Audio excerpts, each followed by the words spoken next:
তিতাসে Majidpur union বিএনপির কর্মী সমাবেশ উপলক্ষে প্রস্তুতি সভা অনুষ্ঠিত।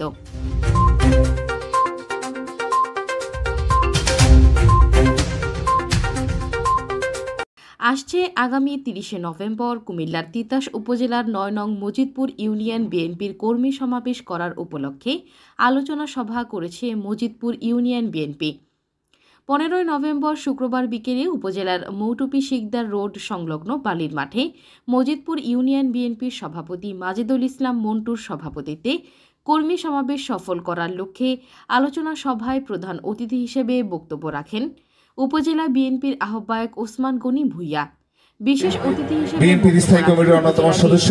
জননেতা ডক্টর খন্দকার মোশাররফ সাহেবের সুযোগ্য সিনিয়র যুগ্ম আহ্বায়ক হাজী আলী হোসেন মোল্লা, হাজী মকবুল হোসেন, সাবেক সহসভাপতি মোবারক হোসেন মোল্লা,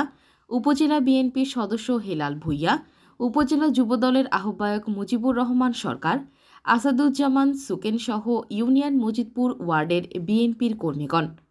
উপজেলা বিএনপির সদস্য সাইদুল ইসলাম বিজয়ের পরিচালনায় আরও উপস্থিত ছিলেন উপজেলা বিএনপির যুগ্ম আহ্বায়ক সাবেক চেয়ারম্যান এমদাদ হোসেন আখন্দ, কাজী করির হোসেন সেন্টু, সদস্য সেলিম মোল্লা, মোহাম্মদ কবির হোসেন, উপজেলা কৃষক দলের আহ্বায়ক মোহাম্মদ শাহজাহান সওদাগর, উপজেলা ছাত্রদলের সদস্য সচিব আলামিন হক বাবুসহ বিএনপি ও সহযোগী অঙ্গ সংগঠনের সমূহের নেতাকর্মীরা।